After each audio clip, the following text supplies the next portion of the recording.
In my words, what is a mental illness?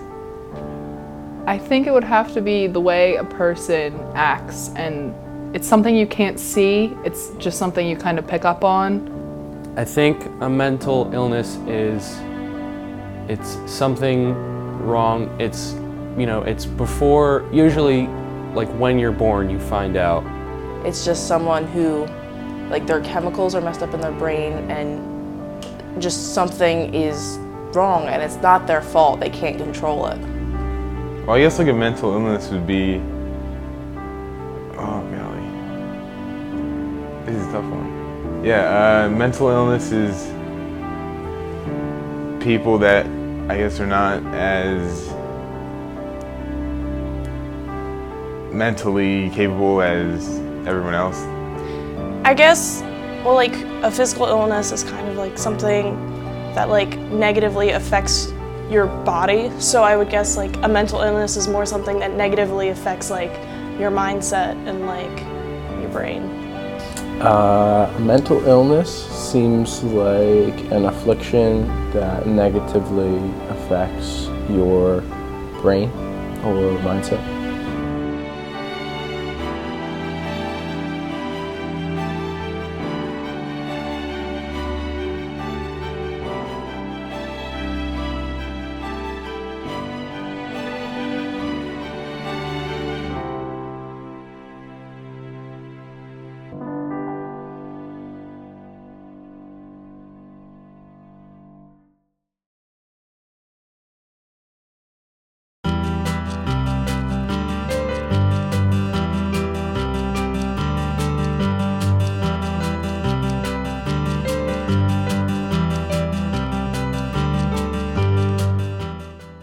What do you know about mental health? Did you know that 1 in every 5 adults experience a mental illness? How about that nearly 10 million US adults live with a serious mental illness? Or did you know that 20% of teens ages 13 to 18 live with a mental health condition? There are tons of more sad but true facts like this relating to mental illnesses, yet it is rarely talked about in high school health. I got the chance to interview random high school students and ask them why they think the topic of mental illness isn't really touched on in school. Here is what they had to say. Since it's so complex, a lot of teachers just don't understand, or they don't learn it, or it's whatever it is. I think it's because it's kind of a rough topic to talk about because, it upsets people when they hear that, sometimes people have, problems and, it's hard for people to hear. I don't know, it's kind of a tough topic to learn, I guess, and it's kind of hard to connect to, I guess, and not everyone's gonna have it, I guess. It's not exactly like bright and happy and cheerful stuff, and they don't really want to focus on stuff like that, I guess. It is a sad thing to talk about, and there are so many, like, I guarantee you there's like at least one person that everyone knows or like in their life that has a mental illness, and it's tough to talk about. We focus so much on other aspects in health class, like on physical ailments, that teachers almost forget to teach about mental illness. And it's not a happy subject, and I think that a lot of people are scared of teaching that. It's kind of a touchy subject with some people, so I feel like they feel uncomfortable talking about it. Mental illnesses aren't taught too much in school health classes because it's not a big part in the curriculum. Health class curriculums feature topics such as body systems, nutrition, fitness, first aid, driver's ed, and family relationships. So is mental illness less important than these topics? No. Mental illnesses can actually be very dangerous, especially to teens. Suicide is the second leading cause of death in youth ages 10 to 24, and 90% of those who died by suicide had an underlying mental illness. There are so many different types of mental illnesses, and they can even be broken down farther than this. Mental illness is just a generalized term for all of these types of conditions. I got the chance to sit down and talk to licensed therapist Mary Jane Henry and hear her talk about the basics of mental illness. I'm Mary Jane Henry. I'm a licensed clinical social worker, and I'm a therapist. I'm licensed to do therapy by the state of New Jersey. Well, I think mental illness is it has to do with brain chemistry. And I think there's problems with the way that the brain chemistry is functioning in the brain, which is affecting people's functioning in their life. So it could be causing them to have severe depression, anxiety, mood swings. And that's kind of what mental illness is. It's a problem with the brain chemistry in your brain, much like heart disease or diabetes. Well, I usually work with kids that are like adolescents, anywhere from like maybe age like 14 on up through adults, but mostly adults. At this point, I do work primarily with adults, but I also really enjoy working with, late adolescents, early adults, like in their 20s. I see a lot of people in that age group. Well, I think it's individual, and I think it depends on the illness. I mean, I've certainly seen kids as young as like 7, 8 years old that look like they have bipolar disorder when they've been diagnosed with like ADD. Sometimes it's hard to tell. They really try not to give a child a diagnosis like that. Usually, though, you'll see people will start reporting symptoms in their adolescence, like maybe start of high school, and a lot of times it's a majority of them is under the stress of high school going into college. So 16 to ages maybe about 24, you're really going to see a increase in symptoms for a lot of people, if that indeed is going to happen to them.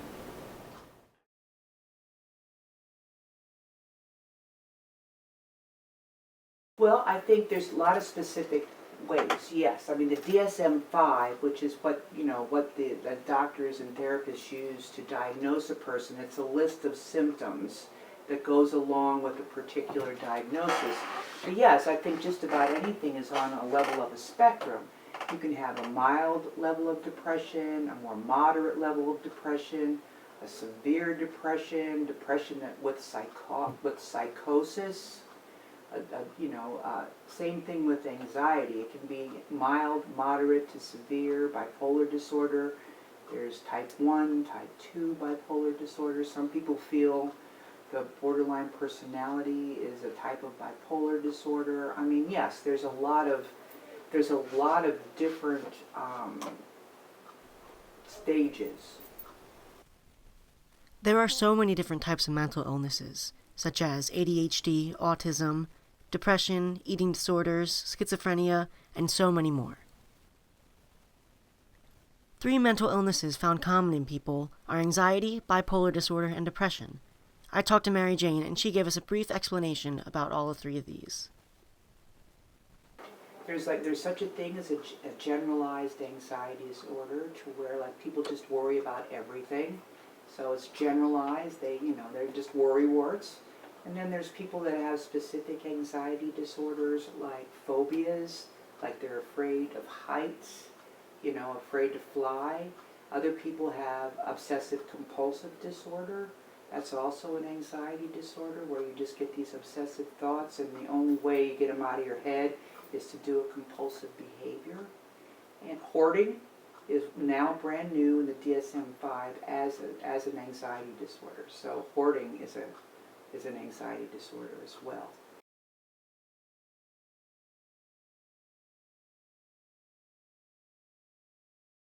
Okay, bipolar disorder, and most of these are genetic, by the way. Most of these run in families. So bipolar disorder is one of those.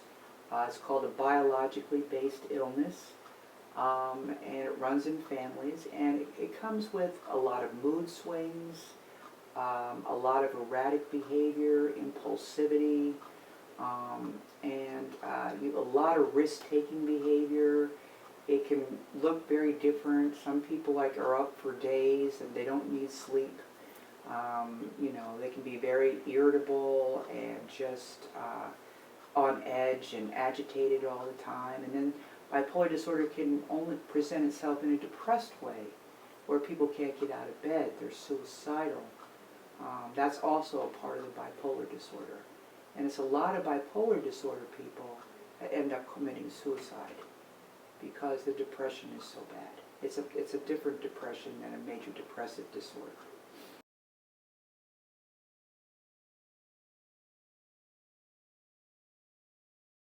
No, I think people are normally sad, and people have mood swings, and people have anxiety, but it's usually not for long periods of time, and you can resolve itself in a couple of days, or if you're feeling better, if the situation changes.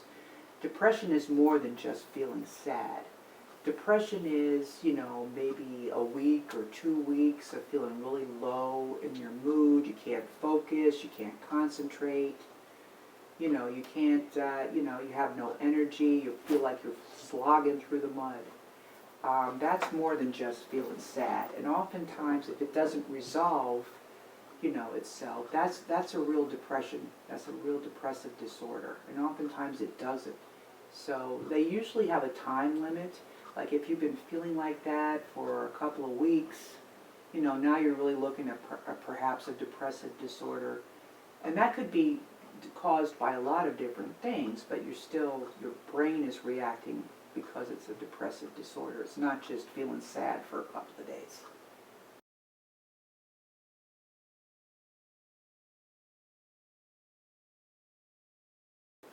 And most of these can be treated with medication and with therapy. I think what people have found with all these particular disorders is the studies have shown that it's a combination of therapy and medication that is the most effective in getting people back to where they want to be.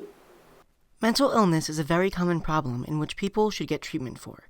Like we said before, 1 in every 5 adults experience a mental illness, and 1 out of 25 adults in America live with a serious mental illness. This isn't just with adults, though. 50% of lifetime cases of any mental illness will begin by age 14, and 75% will begin by age 24. We do not recommend self-diagnosis, but if you have or see symptoms such as feeling sad for more than 2 weeks, trying to harm or kill oneself, not eating or other risk-taking behaviors, repeated use of drugs or alcohol, or any other actions you see as unhealthy, we recommend speaking to a doctor. After informing the students about the truth of mental illness and how common it is, we asked them if it should be taught more in grade school and high school. Once again, here is what they have said.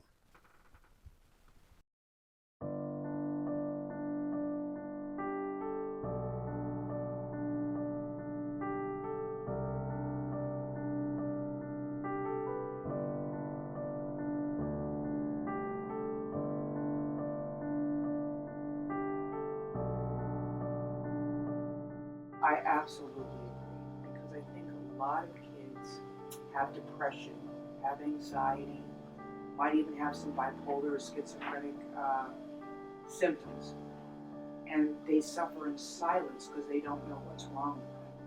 Because I know that kids, in high school is a time when some of these symptoms are going to come about. And I know I work with a lady now. She's in her 50s now. But she started hearing voices when she was in 9th grade, and she couldn't tell anybody about that. So yes, I absolutely think it would be really important for kids to have a basic knowledge of what are some of the symptoms of some mental illness that may affect them, now or in the future. I don't think there's enough information out there for kids so they are well informed.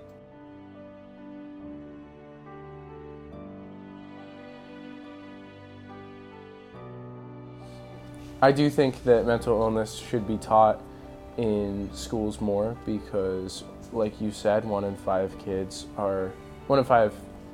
people are afflicted by mental illness. And when you think about that in the scope of a classroom, that's probably like 6 kids that might have something. It's become so silenced that it has this negative stigma to it, and people need to talk about it. I feel like in our health classes we talk a lot about like STDs, drugs, alcohol, and all that stuff, and I feel like we just hear the same thing over and over, and it's kind of like unnecessary. Oh, I definitely think we should teach more about mental illnesses, because I know I myself had a friend that had a mental illness, and like I was trying to help him, and I did the best I could, but if I had more of a background, I would be able to help him more, and I feel like I didn't have that background, so I could have been more help, but I wasn't.